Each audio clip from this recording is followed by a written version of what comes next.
మంచిర్యాల జిల్లా బెల్లంపల్లి 7వ వార్డ్ ఇంక్లెన్ బస్తీలో ప్రజలు వినూత్నంగా ఫ్లెక్సీని ఏర్పాటు చేశారు. కాంగ్రెస్ పార్టీ అభ్యర్థి దావస్వాతి తమ ఆడపడుచు అని ఆమెకు మాత్రమే ఓటు వేస్తామని ఫ్లెక్సీలో తెలిపారు.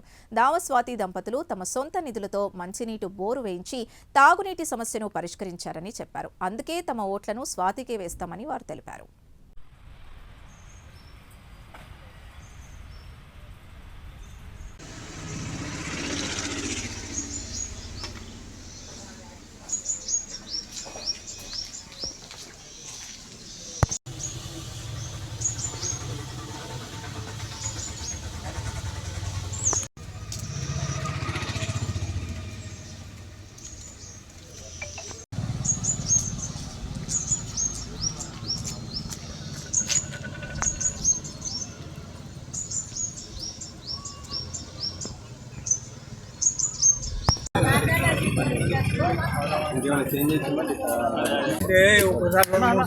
స్టేజ్ మీద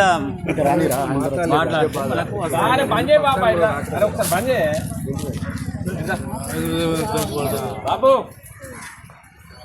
ఒకసారి బంద్ చేశాను. బస్సు వాళ్ళము మేము ఇంతకుముందు 10 సంవత్సరాల నుండి చాలా బాధలు పడ్డాము. మాకు ఎటువంటి హామీలు కూడా ఎవరు ఇవ్వలేదు, ఎవరు చేయలేదు. ఇప్పుడు మా ఇంటివాడు స్వాతి రమేష్ బాబు వాళ్ళు పోటీ చేస్తున్నారు. వాళ్ళకి మా మద్దతుతో ఏకగ్రీవంగా మేము ఎన్నుకోవడం జరుగుతుంది. అందుకే మా 7వ వార్డు గల్లీ మొత్తము ఫ్లెక్సీ పెట్టి మా అన్నను గెలిపించుకుందామని ఉద్దేశంతోనే మేము ఫ్లెక్సీ కట్టడం జరిగింది. 7వ వార్డు మాకు గత 10 సంవత్సరాలుగా మాకు ఎటువంటి సంక్షేమాలు లేక మా లైన్ మొత్తం వెనుకబడిపోయి ఉన్నాగా మేము అనేక రకాలుగా బాధపడ్డాం. గత ప్రభుత్వము కాంగ్రెస్ ప్రభుత్వం గెలిచిన తర్వాత మా బస్తీ వాసుడు మాకు అన్ని విధాలుగా మాకు దగ్గరుడు మా ఇంటోడు దావ రమేష్ అన్న గారు మాకు కొంచెం చొరవ తీసుకొని మా లైన్కి అనేక సంక్షేమ కార్యక్రమాలు నీళ్లు నల్ల కాలువ ఏదైనా కానీ కొంచెం అన్ని విధాలుగా మాకు సహకరించింది. అన్నకి ఇలా సంగతి మా పరిస్థితి ఇట్టున్నా అని చెప్పి మేము ఎవరికి అర్జీ పెట్టుకున్నా మాకు ఎవరు అర్జీ ఏం చేయలేము.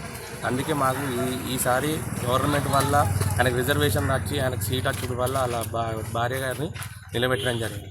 మాకున్న విశ్వాసం కొద్దీ మేము తిన్న భూమి మేము రొమ్ము పాలకు మేము మట్టి కొట్టద్దని చెప్పి మేము ఏం చేసినామని ఆయనకు ఏకగ్రీవంగా మా లైన్ మొత్తం మేము ఆయనకు సహకరిద్దామని చెప్పి అనుకొని ఆయనకి మద్దతు తెలిపి ఫ్లెక్సీలు పెట్టడం జరిగింది. మన ముందుగా గౌరవ ఎమ్మెల్యే గారికి నా హృదయపూర్వక ధన్యవాదాలు. మన 7వ వార్డు నుంచి నన్ను కౌన్సిలర్ అభ్యర్థిగా ఎన్నుకున్నందుకు చాలా సంతోషంగా ఉంది. అలాగే మన ఇంక్లైన్ వాసులందరికీ కూడా నా జీవితాంతం రుణపడిపోయి ఉంటాను. నేను మన సుభాష్ నగర్ వాసులందరికీ కూడా రుణపడి ఉంటాను. నేను మన వార్డు నుంచి వెళ్ళి నా గురించి మీకు తెలియకపోవచ్చు, కానీ మా వారి గురించి మీకు బాగా తెలుసు. దావ రమేష్ బాబు ఎట్లాంటి వారు అని అన్నది. ఆయన న్యాయం కోసం నిలబడతారు, న్యాయం కోసమే పోరాడతారు. నేను కూడా ఆయన బాటలోనే ఉందామనుకుంటున్నాను, ఉంటాను కూడా. కౌన్సిలర్ అభ్యర్థిగా నన్ను గెలిపించండి. మీరందరూ కూడా నా వెనకుండి నన్ను ముందుకు నడిపిస్తూ మీ ఆశీర్వాదం ఇస్తూ మీ అమూల్యమైన ఓటు వేసి నన్ను గెలిపిస్తారని మనస్ఫూర్తిగా కోరుకుంటూ ధన్యవాదాలు అందరికీ.